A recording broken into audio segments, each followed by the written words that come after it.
Bonjour, bonjour, vous êtes sur le Shogi en français et aujourd'hui je vais vous proposer la finale du championnat de France de Shogi 2023. C'est parti.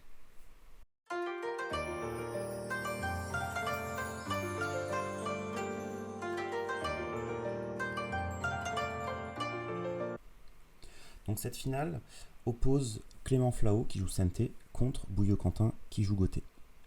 On va avoir ici une ouverture en Haifuri Bisha, double tour mobile. Donc ici Sente commence par ouvrir la diagonale, chose très classique, et Goté ouvre aussi sa diagonale. À ce moment-là, donc Sente va fermer sa diagonale, et donc là, on peut deviner que le joueur va être tour mobile dès ce moment-là, à moins qu'il se connaisse et qu'il sait que l'adversaire joue tour fixe, et dans ce cas-là, il pourrait commencer un Anaguma, mais là, ce serait très risqué, parce que fermer la diagonale, si on joue tour mobile, ce serait plutôt une mauvaise idée. Donc ici, on va se retrouver donc en tour 3 pour Goté, et à ce moment-là, sans doute en tour opposé, puisque si on laisse la place pour le fou, c'est sans doute pour mettre la tour derrière et attaquer de ce côté-là. Donc l'ouverture est plutôt classique, hein, on va déplacer la tour. Ici, on va choisir de d'abord monter l'argent avant de mettre la tour derrière. Donc voilà, ce coup droit est très important parce que si un jour on ouvre les diagonales, que les fous s'échangent et qu'on se retrouve à avoir une tour qui se déplace, il ne vaut mieux pas avoir le roi sur cette diagonale là. Donc à ce moment là, voilà, l'argent se redéplace et donc là on va arriver donc sur la tour mobile. Donc là déjà on prend le pion juste ici et on va passer maintenant en tour flottante. Alors à ce moment là il y aurait eu la possibilité aussi de forcer l'échange des tours si le joueur avait voulu, mais ça aurait pu être compliqué des deux côtés. Enfin, c'est quelque chose qui n'est pas forcément connu, donc après je comprends que Sente voulait rester sur ses plans habituels. Donc dans ce cas-là, il referme ici la colonne, et donc on passe ici en tour flottante. Alors la tour flottante, c'est très important quand on joue en double tour mobile, parce que ça va permettre de gagner du temps dans son attaque. Donc la tour flottante, c'est quand on laisse la tour en fait juste ici, devant en fait ses pions.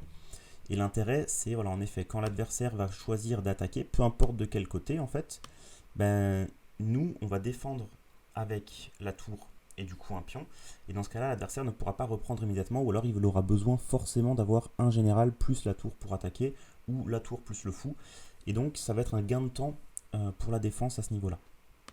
Donc maintenant le joueur adverse passe en tour opposé, donc plutôt logique, hein, il a démonté les pièces pour attaquer en tour opposé.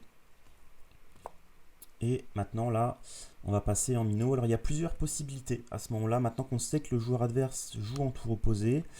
Jouer Kinmuso, c'est pas forcément une bonne idée, je pense, parce que l'adversaire va attaquer donc ce pion-là, et donc si on a juste le roi plus un général d'argent, ça va être compliqué à défendre ici. Un Yagura serait optimal, parce que si on a un Yagura, bah, c'est la même chose que si on jouait tour fixe. Donc Yagura c'est très fort, il faut juste réussir à avoir le temps de le faire, mais Yagura peut être une très bonne idée. Une autre idée pourrait être de jouer une couronne d'argent en mettant le général, en réussissant à monter le général. Mais pour le moment, de toute façon, il ne faut pas faire un château trop haut, parce que comme dit, la tour va servir à défendre dans un premier temps. Donc avant toute chose, bah, on essaye de gagner du temps et on profite de cette tour qui est flottante. Donc là d'abord, il va y avoir un minot. Hop, le roi commence aussi à rentrer, à faire un château. Alors on ne sait pas trop pour le moment Sente ce qu'il va faire comme château, puisque il pourrait très bien jouer encore n'importe quel château, il monte juste le roi. Il pourrait très bien faire un Anaguma même. Donc là, le roi rentre dans le château, ici aussi. Et donc maintenant, on va commencer un peu à avoir une structure Ishida. Donc la structure Ishida, c'est une structure, hop, où on va mettre le fou pour attaquer de ce côté-là, attaquer ce pion. Et en plus monter le cavalier potentiellement pour attaquer sur les cases faibles en fait. Donc à ce moment-là, on ne sait pas encore ce que va jouer Sente comme château, mais la structure Ishida va être plutôt forte pour attaquer là-dessus. Donc là, on peut se douter qu'il ne va pas jouer un Anaguma, parce qu'il vient de pousser le pion, et il ne va pas jouer un Kinmuso, le château plat. Donc là, on se doute qu'il va faire un minot. puisque sinon il n'aurait pas fait forcément cette ouverture. Donc ça change pas grand chose à la structure Ishida, on va attaquer. Alors chose à savoir, c'est que l'adversaire évidemment ne peut pas pousser ici. Parce que si on prend, on pourrait se dire ah mince, il va attaquer. Mais la force de la structure Ishida, c'est évidemment qu'on va pouvoir reparacheter un pion derrière. Et avec la tour qui défend le pion, en fait notre fou est protégé. Donc c'est à connaître, si votre adversaire joue une structure Ishida, vous ne pouvez pas l'attaquer comme ça. Donc à ce moment-là, hop, voilà, l'adversaire va donc, enfin Sente va monter, va continuer son château en faisant un bateau, plutôt obligé, puisque maintenant le fou commence à attaquer les cases. Ici, le cavalier monte aussi, parce que ça peut vite aussi venir d'attaquer, soit de ce côté-là, soit de ce côté-là. Et le roi va finir ici pour entrer dans le château. Alors, monter le cavalier serait un peu précoce parce que l'adversaire Sente pourrait juste venir défendre ses cases. Donc il n'y aurait pas trop d'intérêt. Puis c'est risqué parce qu'une fois que le cavalier est monté, si on ouvre la diagonale, ça pourrait être compliqué. Par exemple, si je monte juste ici, admettons que le joueur défende en faisant ça. Je ne dis pas que c'est le meilleur coup, mais voilà. Maintenant, moi, il faut bien que je finisse des choses. Je peux pas sacrifier comme ça, donc admettons que je continue mon château. Peu importe, je dis pas que c'est le meilleur coup, mais et maintenant, on va tout de suite se retrouver dans une situation un peu délicate parce que je vais devoir ici fermer.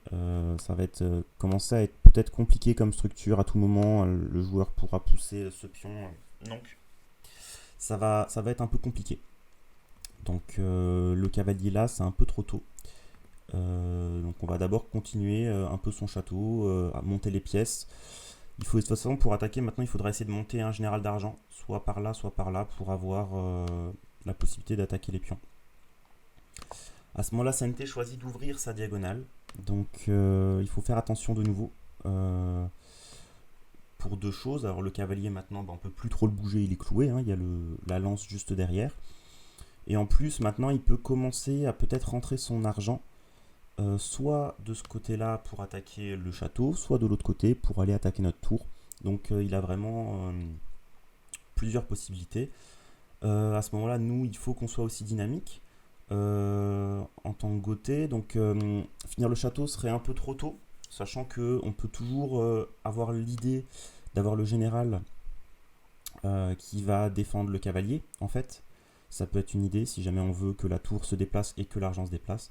Donc on va commencer par pousser le pion, ici en 44. Alors il y a deux idées, ça peut être de supporter le cavalier, d'enlever le clouage, mais aussi de pouvoir amener l'argent dans l'attaque. Et en plus, potentiellement, sinon même, pousser le pion jusqu'au bout pour aller attaquer ce château. Et récupérer un deuxième pion en main. Donc par contre, à noter que en poussant le pion ici, la tour ne protège plus maintenant notre château. Donc là, l'argent monte en 66. Alors ça va être intéressant en effet, puisque maintenant il peut attaquer des deux côtés, donc il faut faire attention. On ne sait pas trop encore où il peut attaquer. Et donc là, le roi va finir le château, comme ça, il y aura moins de risques. Si jamais une attaque commence, il y aura plus de défenseurs au niveau du pion. Donc là, un coup assez intéressant. Le pion va monter en 96. Et donc là, on peut réfléchir à est-ce que ça vaut le coup de pousser? Est-ce qu'il faut le faire à chaque fois? Parce qu'en effet, on peut se dire, oui, je pousse, comme ça, après, j'ai une case de fuite s'il faut pour le roi. Puis tous les minots se font une case de fuite. Mais en fait, à ce moment-là, je me suis dit que si jamais on pousse le pion ici, alors de 1, on pourra jamais réellement s'enfuir parce qu'en vis-à-vis, on a de toute façon la tour qui attaque frontalement et la lance ici, donc on pourra jamais réellement fuir. Donc ce coup de fuite, en fait, n'est pas réellement un coup de fuite. Et en plus, on va donner un coup d'attaque à l'adversaire. Si un jour il veut pousser ici, il gagne un temps pour l'attaque. Il pourra peut-être mettre sa lance et la tour juste derrière. Et en fait, je pense qu'à ce moment-là, ouvrir, c'est peut-être risqué comme plan de jeu de jouer en automatisme, parce que de toute façon, comme il attaque frontalement, en fait, Si jamais on veut fuir, bah dans tous les cas, on ira fuir plus facilement de l'autre côté que de manière frontale avec une tour, une lance, peut-être un général, un cavalier qui vont arriver. Donc en fait, pousser le pion, à mon sens, serait plus une erreur parce que bah là, à ce moment-là, on a de la défense, alors que si on pousse, on n'a plus de défense. Et puis ce serait une perte de temps aussi. C'est-à-dire que ce serait donner du dynamisme aux pièces adverses. Donc à ce moment-là, il vaut mieux continuer à ouvrir pour peut-être se protéger plus tard. Et bah, comme vous l'avez vu avec les flèches, il peut y avoir un intérêt aussi à se dire que bah, si Sente veut pousser ici, bah, on peut très bien pousser le pion comme ça.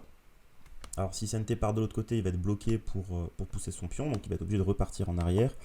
Et à ce moment-là, bah, on peut très bien choisir de passer en Yagura par exemple, pour avoir une défense beaucoup plus solide. Donc c'est une idée. Et si au contraire Sente choisit d'abord de pousser ici, qu'on veut finir le château, bah, si à ce moment-là il veut venir là encore, il va peut-être se retrouver embêté. Donc dans tous les cas, c'est plutôt un coup intéressant d'ouvrir de nouveau la rangée. La seule difficulté maintenant, c'est que par contre le cavalier ne pourra plus monter pour attaquer. Ça c'est à savoir aussi, c'est que maintenant bah, le cavalier, soit il part à gauche, soit il bouge pas.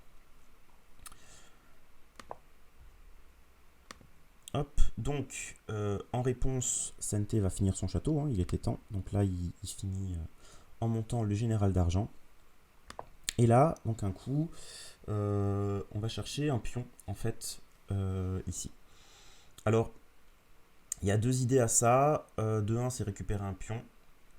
Deux, c'est pouvoir potentiellement quand même avancer le cavalier. Et aussi replacer le fou, en fait, qu'on veut pas avoir là, finalement, on veut le changer de position, et du coup, avec l'échange, on va pouvoir le replacer.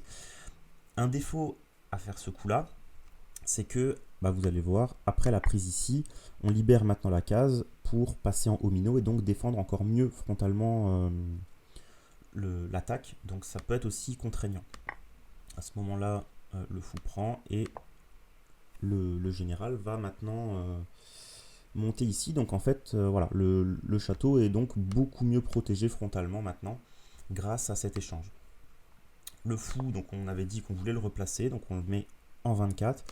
Donc l'intérêt, ça va être évidemment d'attaquer avec la lance, puisque le fou était devant la lance.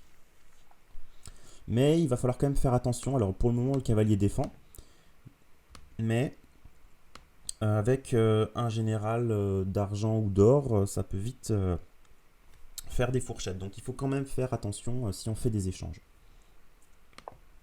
À ce moment-là, donc Sente choisit de reparachuter le pion, ce qui est plutôt cohérent, pour éviter toute arnaque ou magouille ou des choses où on va tout de suite monter le cavalier pour attaquer. Juste mettre un pion en face du sien pour repousser l'or, peut-être attaquer plus facilement, faire des sacrifices, ou voilà, il y a des idées en tout cas qui pourraient être embêtantes. Donc à ce moment-là, l'attaque qui était voulue, hein, pousser le pion pour maintenant attaquer sur cette rangée-là. À noter que maintenant, justement, grâce à la force de cette tour-là, alors la force, oui et non, parce que de toute façon, l'attaque n'a pas été enclenchée, mais on commence avec Gauthier à attaquer, alors que Sente n'a toujours pas, enfin vient à peine de finir son château en fait. L'attaque n'est même pas partie, le pion est toujours en 87. Donc à ce moment-là, il va y avoir une prise de la lance. Et donc là, il y a plusieurs idées. Il peut y avoir une défense, pion ici ou ici. Ou alors, on peut très bien prendre au niveau de la lance. Alors, ce coup-là est intéressant. D'après l'ordinateur, c'est plutôt égal, équilibré. Je pense que ce serait peut-être quand même compliqué, parce qu'à ce moment-là, on va être obligé peut-être de défendre, en faisant un coup de lance comme ça, par exemple. Et en fait, ça va être plutôt dynamique ou violent. C'est-à-dire que si on se protège, dans ce cas-là, on a perdu tout notre avantage, on a donné une lance en main, donc le joueur peut très bien maintenant parachuter une lance ici pour attaquer. Ce qui va peut-être être un peu compliqué à défendre. Je dis ici, mais ça peut très bien être même devant la tour. Ou ça, enfin voilà, il y a toutes les cases voilà, sont possibles, hein. On peut même dire que la lance, je la mets ici, et en fait avec le cavalier, je vais aller attaquer cette case-là, hein. C'est aussi imaginable. En tout cas, maintenant on a donné une lance à l'adversaire, et si au lieu de mettre un pion, on veut rentrer, ben, en fait l'attaque va être très lente, et dans ce cas-là, bah, ça va être un peu la même en couleur. On va attaquer, et là au contraire, il n'y a plus de château. Ça va être plutôt compliqué. Donc à ce moment-là, Sente a choisi de défendre avec un pion ici. Alors, à mon sens, il aurait peut-être été mieux de le mettre le pion ici pour pouvoir se laisser une case avec le roi. Ça va pas changer énormément, mais disons que si on arrive à bloquer le roi, il a une case en plus.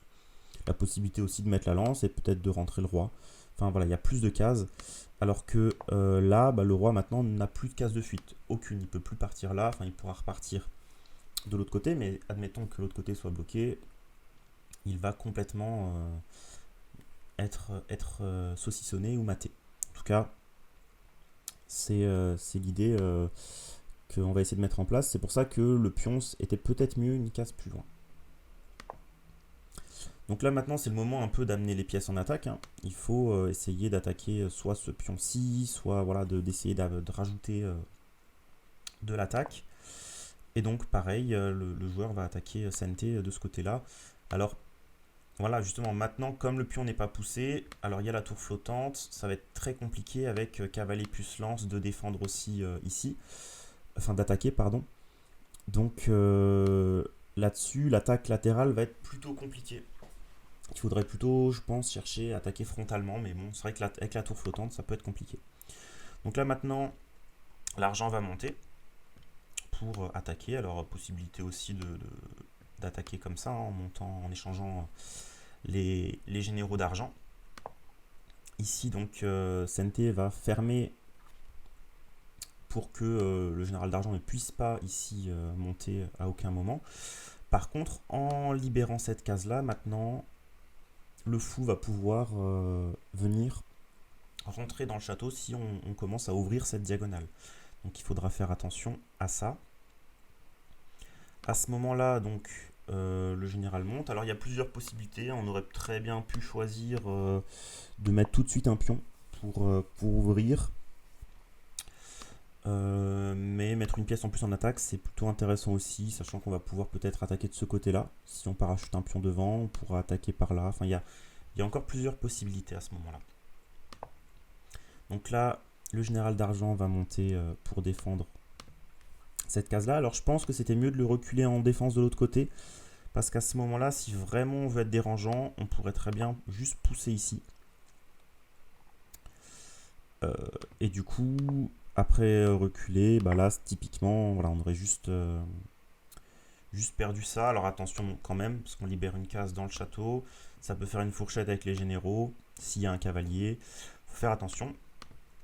Mais c'est une possibilité. Alors dans ce cas-là, j'ai pas choisi de pousser ce pion.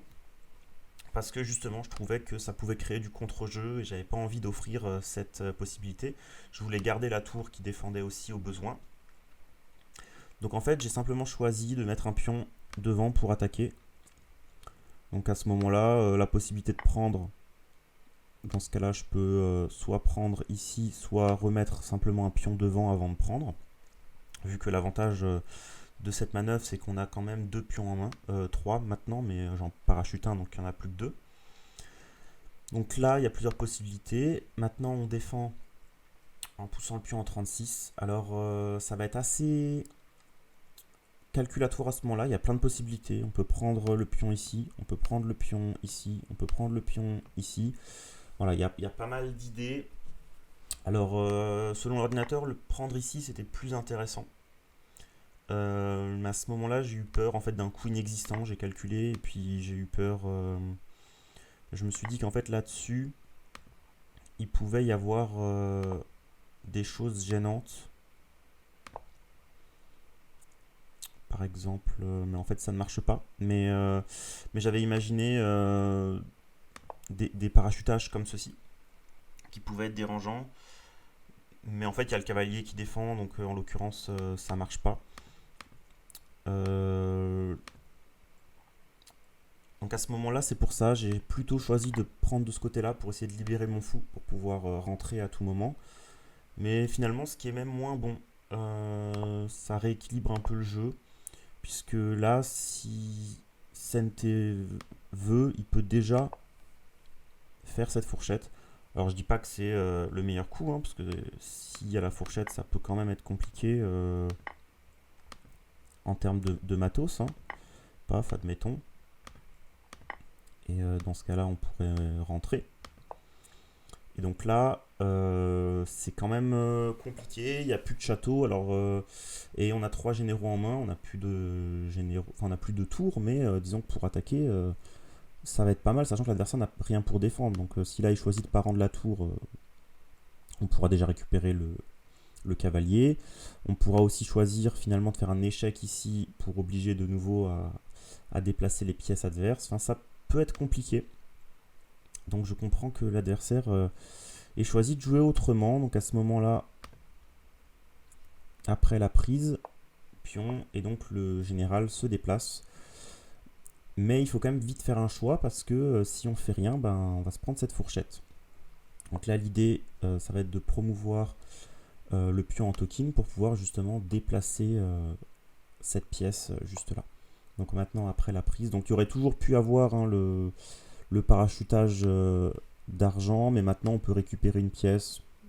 Donc bon, là, la prise, et maintenant, le fou se promue. Donc là, c'est intéressant parce que le château de Sente, disons, est plus solide avec ses généraux frontalement. Par contre, de ce côté-là, il y a vraiment zéro fuite. Là où le château de Gauthier est peut-être plus faible frontalement.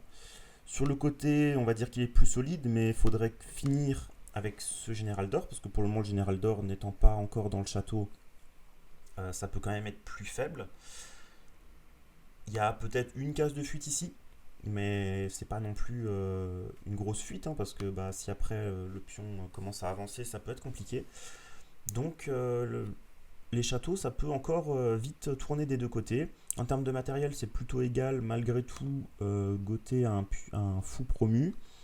Mais Sente pourrait peut-être vite rentrer avec son fou aussi. Par contre, voilà, la tour ici ne jouera jamais. Hein. Et si on la déplace, bah, le cavalier sera pris. Donc finalement, la tour ne bougera jamais. Là, on va être dans un jeu où soit la tour sera échangée contre le fou promu, soit la tour sera juste inactive ou en défense. Donc à ce moment-là, il faut jouer de manière dynamique. Quand on rentre un peu dans les fins d'ouverture, où on commence à casser les châteaux, il faut jouer dynamique. Donc là, attaquer la tour, c'est intéressant. Parce qu'en fait, on va obliger la tour à se déplacer, donc soit derrière la lance, soit peut-être sur l'un des deux côtés. Et le fou pourra prendre le cavalier, en fait. Donc c'est intéressant, ça permet de gagner du matériel immédiatement. Donc la tour, on va déplacer ici, peut-être pour récupérer un pion en plus. Et donc, hop, le cavalier sera pris. Là maintenant, on a une tactique plutôt intéressante. Parce que si on regarde, évidemment, la tour est en prise. Et il n'est défendu que par le fou. Alors si on cherche à bloquer cette situation-là, donc on veut que le fou ne protège plus la tour, on pourrait par exemple mettre un pion devant. Mais bon, si on met un pion devant, bon déjà notre tour est bloquée, et en plus la tour adverse aurait juste à se déplacer, ce serait pas très dynamique. Mais on a aussi un argent en main qu'on peut maintenant parachuter là. Et ce coup-là est plutôt intéressant, donc là pour rappel, les deux joueurs arrivent en Byo-Yomi à ce moment-là, donc tous les coups vont se jouer en 30 secondes ou moins. Ça va être des coups plutôt rapides. Donc à ce moment-là, bah, en fait, on attaque le fou et la tour est aussi attaquée. Si le général d'argent prend, le fou va prendre la tour. Si jamais le fou prend ici, on va prendre d'abord le fou. Sur la prise ici, on va pouvoir après prendre la tour. Donc dans l'idée, on échange en fait un général d'argent contre une tour. ou contre un fou. Ça dépend de comment Sente choisit de répondre. Sachant que à ce moment-là, je pense que cette situation-là est peut-être mieux. Parce qu'on va pouvoir peut-être prendre ici, reparachuter une tour. En main, on a un cavalier, un argent. Ça peut être dangereux. L'ordinateur d'ailleurs préfère prendre avec le fou et dire on échange, tant pis. À ce moment-là, Sente va choisir de prendre avec le général d'argent, qui est peut-être une erreur, encore que, mais selon l'ordinateur c'est une erreur. Après, faut réussir à défendre quand même, hein. On est un peu mieux, mais ça peut aussi vite tourner maintenant que les pièces sont dans le château. Donc du coup on va répondre en prenant la tour. Et ce qui est aussi intéressant, c'est que maintenant on attaque le fou et le général d'argent. Donc si le général d'argent ne bouge pas, on peut le prendre tout de suite. Ça nous fait encore une pièce en plus. Si jamais le général d'argent prend, par exemple, ici, dans ce cas-là, nous, on va pouvoir prendre le fou, de nouveau, une pièce gratuite. Donc, Sente va être bien embêté à ce moment-là. Il va reculer, comme ça, son général est protégé. Et si, admettons, on choisit de pousser ici, il va juste choisir de le redescendre. Donc finalement, maintenant, son fou n'est plus en danger. Mais en tant que Gothé, il faut faire attention aussi parce que la tour n'a pas beaucoup de cases, hein. Elle peut vite se faire enfermer. Alors on peut venir derrière la lance, mais c'est pas forcément une grosse case, hein. Après on va être obligé de reculer, d'essayer de tourner, parce que si on se fait attaquer, voilà, ça va être compliqué. Sachant que le fou promu là est juste à côté. Donc à ce moment-là, on va déjà prendre la lance pour se dire. Alors on aurait pu prendre le cavalier, mais en fait l'intérêt de prendre la lance, c'est que déjà on reste en vis-à-vis du fou adverse. Ça reste une chose intéressante. Et maintenant, on peut avoir moins de danger si jamais on veut fuir, faire un roi rentrant, ce genre de choses, ça laisse une possibilité. Pareil à la tour, si admettons il se passe quelque chose, on peut toujours dire on prend ce pion. Ça peut être compliqué à se déplacer là, mais ça peut être une option. Soit comme ça, soit en prenant le pion et en repassant derrière. Enfin, la tour, disons, a plus de liberté. Donc, je rappelle qu'à ce moment-là, on est en Byo-Yomi, donc de toute façon, ça va jouer vite des deux côtés. Donc il y aura plus d'erreurs aussi à ce moment-là.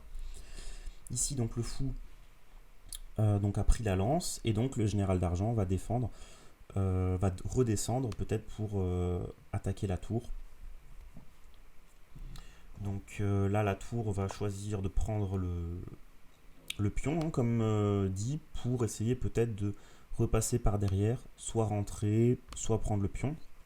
A noter que comme Sente n'a plus qu'un pion, un cavalier et un argent, ça va être compliqué là de bloquer la tour. Parce que là, à tout moment, là, elle peut rentrer, donc ça va être compliqué. Là, donc le pion pour bloquer. Alors ça bloque en deux choses. Ça fait que le fou n'est plus sur la même diagonale. Donc là même le fou n'est plus actif, hein, complètement. Puisque s'il veut se réactiver, il faut peut-être qu'il prenne le cavalier, qu'il remonte. Ça va être plus compliqué, plus long. Et en même temps, ça va attaquer la tour. Et ça va libérer le général d'argent. Donc là, la tour doit bouger immédiatement. Donc comme on a dit, la tour va venir en 96 pour peut-être se déplacer donc devant et derrière, hein. L'intérêt, ça va être d'essayer de sauver cette tour. Et donc maintenant, Sente va devoir chercher du contre-jeu avant que Gothé attaque, parce que maintenant, avec deux tours en main et une lance en main, ça peut aller vite. Donc là, hop, on continue l'attaque de manière dynamique avec Sente. Celle-ci, vous la connaissez, hein. Attention, on est sur la même diagonale, donc en main, on a un cavalier. Le cavalier va être parachuté. À ce moment-là, j'ai fait une erreur, puisque j'ai parachuté la lance ici. Alors à mon sens, ce qui est mauvais, puisque Sente aurait peut-être juste pu parachuter ici un cavalier. À ce moment-là, je peux peut-être me déplacer, mais en tout cas, ça me semble compliqué. Compliqué. Je reste mieux, mais dans un sens, cette lance ici n'est pas la solution. Si vraiment j'aurais voulu faire quelque chose, j'aurais mieux fait de me déplacer tout de suite. Soit comme ça, soit revenir ici. Peut-être. Mais bon, c'est vrai qu'en 30 secondes de Byo-Yomi, on cherche les réponses immédiates et pas forcément les meilleures. Donc la lance est parachutée. Et là, une nouvelle erreur. Donc l'argent qui est juste là. Donc il est un peu offert cet argent. L'idée c'est que Sente veut absolument mater, mais là il donne la possibilité de prendre cet argent. Évidemment, on continue le plan de jeu, hein, cavalier échec. Sauf que, alors on ne va surtout pas ici, parce que si on recule avec le général d'argent, c'est mat. Tchac, si on vient ici, hop, c'est mat. Donc pour éviter ça, on va aller ici dans le coin. L'intérêt ici justement d'avoir cette possibilité de venir dans le coin, là où l'adversaire ne l'a pas, cette possibilité. Mais on est quand même dans une position qui peut être compliquée si jamais il y a un or qui arrive en main. Et donc là, Sente va être trop passif. Il va commencer à juste jouer son argent en défense. Et donc maintenant, ça va être très compliqué pour lui de revenir. Hein, parce que la tour va reculer. On va pouvoir prendre le cavalier. On va pouvoir rentrer. Encore que ça ne se passe pas aussi simplement que ça. Mais un coup qui est très fort. Alors ça ne fait pas gagner la partie. En partie lente. Mais là, on est en Byo-Yomi. C'est un coup qui, à mon sens, aurait pu faire gagner la partie presque immédiatement. Parce qu'en 30 secondes, il faut réussir à répondre. Là, c'est de mettre le général d'argent ici. Alors, si vous voulez vous mettre en condition, vous pouvez mettre pause pendant 30 secondes et essayer de voir comment répondre à ce coup. Parce qu'en fait, si on choisit de prendre, dans ce cas-là, le cavalier va prendre ici et ça va être très compliqué maintenant de défendre, hein, parce qu'on a toujours notre général d'or qui est trop loin. Alors, évidemment, on peut toujours essayer de trouver des sorties de ce côté-là, mais c'est compliqué. En plus, maintenant, si on choisit de sortir, peut-être que notre tour peut aussi se faire enfermer maintenant. Donc ça peut être compliqué. Donc il faut vraiment répondre vite. Si on choisit de prendre le cavalier, à ce moment-là, Sente va nous prendre juste là. Donc pareil, ça peut être un peu compliqué. Il faut vraiment trouver une réponse rapide, parce qu'on a 30 secondes, et efficace. Donc à ce moment-là, une réponse possible, simplement, ça aurait pu être de... tchac. Voilà, donc là, sur le général ici, une réponse, bonne aurait été de mettre le général d'argent en défense ici, puisque si Sente veut prendre, on a juste à répondre comme ça.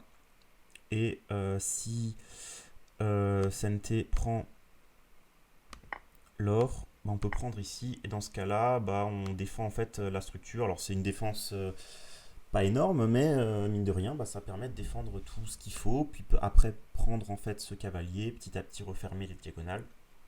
Mais la trouver en 30 secondes, cette défense n'est pas évidente, surtout que si on veut aller un peu plus loin, on pourrait très bien choisir de prendre ici, tac, et puis refaire un peu la même chose, quoi. Donc ça peut être compliqué, il faut réussir bien à trouver comment défendre. À ce moment-là, le roi est sur le côté et on a choisi donc avec Sente d'attaquer la tour pour essayer peut-être de l'enfermer, de récupérer cette lance. La seule réponse possible, ça va être de reculer de toute façon, puisque toutes les cases sont défendues. Le général d'argent va récupérer ici la lance pour avoir une pièce de plus en attaque. Mais on peut rentrer maintenant la tour, donc la tour n'est plus en danger, et par contre on va commencer à attaquer de ce côté-là. La lance est prise, évidemment, c'était le plan de jeu. Et maintenant, on peut prendre ce cavalier pour retirer une menace. Alors je dis retirer une menace, c'est le cavalier surtout, mais il y a toujours quand même sur un or la possibilité ici de gagner. Donc maintenant, Sente va essayer de nouveau une attaque un peu arnaque, c'est-à-dire que si on ne fait pas attention, qu'on dit je récupère ce général d'argent, on peut dire je récupère l'or et puis maintenant je te menace mat. Alors évidemment on peut défendre, il y a des idées encore, mais il faut faire attention. Donc là, ça sert à rien de se presser, on peut rajouter le général d'or dans le château, et là ça va commencer à être compliqué pour Sente qui maintenant a de moins en moins de pièces en attaque à ce moment-là. Donc le général d'argent va reculer. Alors il aurait pu prendre le pion, mais ça permettait de refermer la diagonale, donc ça intéressait pas forcément Sente.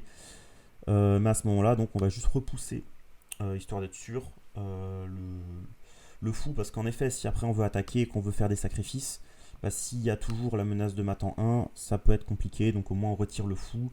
En Byo-Yomi, ça évite les problématiques. Le fou promu va reculer. Dans ce cas-là, on peut maintenant parachuter la tour pour faire une fourchette. Alors on attaque ici, on attaque le cavalier et on attaque aussi en fait le général d'or puisque le général d'argent est cloué. Donc la défense ici plutôt solide, hein, on va avoir toutes les pièces qui se défendent, mais par contre niveau attaque on n'a plus rien. Donc à ce moment-là, il faudra juste essayer de briser doucement le château. Un pion ici, justement, pour permettre de récupérer la lance, peut-être d'attaquer. Une bonne idée. Et donc là, Sente va jouer son coup et tomber autant au même moment. Le coup joué, donc c'était fou ici, pour de nouveau essayer peut-être de recréer du dynamisme. Mais bon, déjà, donc le temps est tombé, et puis en plus à ce moment-là, le fou ne défend plus le général d'or, donc on peut commencer à rentrer. Donc là, ça commence à être le début de la fin. Mais voilà, donc c'était là-dessus la finale du championnat de France qui finit donc sur cette position-là, avec Gauthier qui va gagner en jouant tour 3 contre Sente, donc qui joue tour 2, tour opposé. Voilà, j'espère que cette ouverture vous a plu. Que cette partie vous a plu, et si vous avez des questions sur la partie ou sur quoi que ce soit, n'hésitez pas dans les commentaires si vous voulez voir d'autres choses. Je vous dis une bonne journée, une bonne soirée. Ciao!